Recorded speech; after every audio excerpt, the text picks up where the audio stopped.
Hey YouTube, it's ICU and welcome to the 22nd episode of Best Tech Info and Rumors. To start off, I want to talk about Sony and the PlayStation 3. Now, it has been confirmed that they will be releasing a revised version of the PlayStation 3 Slim model. The console is more energy efficient, it weighs less than before, and it also comes with stronger copyright protection. In other news, Orange, a UK-based company that's focused around making eco-friendly products, actually announced the Orange Sound Charge, which is a shirt that basically has a spot where you can put your phone on the front of it, and then you just plug it in to another part on the shirt, and it actually has the material that is found on speakers, and they've repurposed it to actually take in sound and then convert it to energy, which seems pretty cool. However, I wouldn't walk around with my phone on my shirt. I think it would be really awesome if they could make another portable solution, such as something that looks like an external battery that you'd plug into your phone, so wherever you go, it will charge because there's always sound everywhere. So I think this is really awesome and this technology can really go a long ways. Apple has also cut production of the iPhone 4 slightly. Now it's approximately 10% and it's said to not have an influence on Apple's sales of the iPhone 4.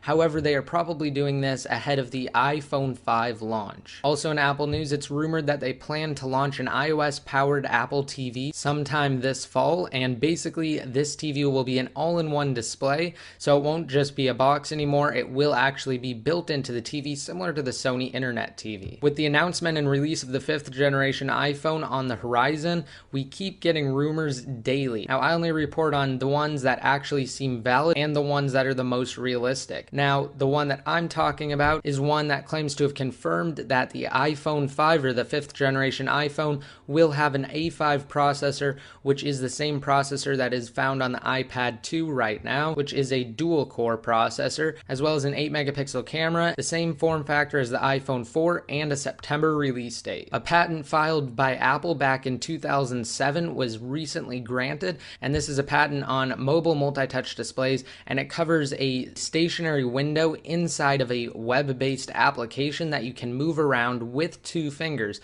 So I'm sure most of you know that you can scroll around in stationary windows with 2 fingers on any iDevice. Now, the most common example is a Google Maps window embedded in a regular web page. Also, a 2007 patent from Apple reveals that third-party widgets might actually make their way to Notification Center. As most of you know, right now the only widgets that you can get in Notification Center are Apple's stock widget and weather widget, which are really boring and bland, and it would really be nice to see Apple include third-party widgets for their Notification Center. Mac OS X 10.6.8 was released, and it's an update that basically gets your Mac ready to upgrade to OS X Lion. It also covers a couple of minor bug fixes, as well as protection against the Mac Defender virus that I've talked about in previous Best Tech Info and Rumor videos.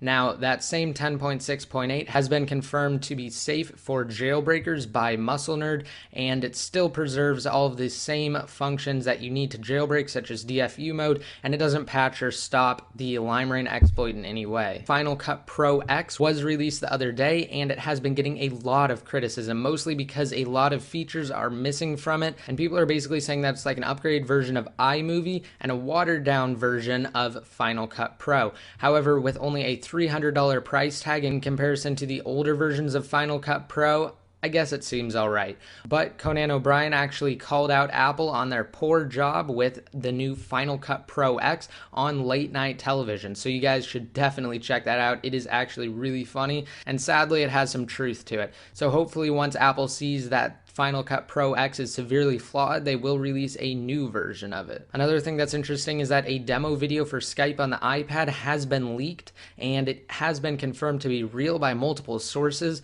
so that is a great thing. I've actually been looking forward to a iPad-only version of Skype for quite some time now, as the regular version of Skype for the iPhone and iPod Touch looks absolutely horrible on the iPad because you have to view it in 2x mode, and there is no native resolution for it, which is absolutely awful. Now, this also includes video chat and video conferencing for iPad 2 users, so again, that is something that I'm definitely looking forward to. Another cool thing is a concept video for iMessage for OS X X Lion. Now, I don't know if Apple will actually include this or not. However, the concept artist did an awesome job doing this, and it looks fantastic. POSIX Ninja also claimed to be able to demo an iPhone 5 and iOS 5 jailbreak at Migrate Fest. Migrate Fest is the first big jailbreak convention in the history of jailbreaking.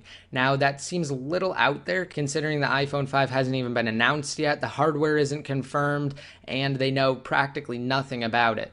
In other news, Apple released iOS 5 Beta 2 for developers today. And finally, JailbreakMe 3.0. There have been tons of updates on my site, BestTechInfo, about JailbreakMe 3.0, and basically I've just been updating you guys along the way, and I will continue to do so up until its release date. And I know some of you have been asking whether or not I will make a video on JailbreakMe 3.0 and whether or not I will have coverage on it. Yes, I will absolutely have coverage on it, and I will have a tutorial on it as well. So I will have all of the update links down below, starting from the first one, ending with the last one. For those of you that don't know, JailbreakMe 3.0 will be the most revolutionary jailbreak since the older version of JailbreakMe. So, jailbreak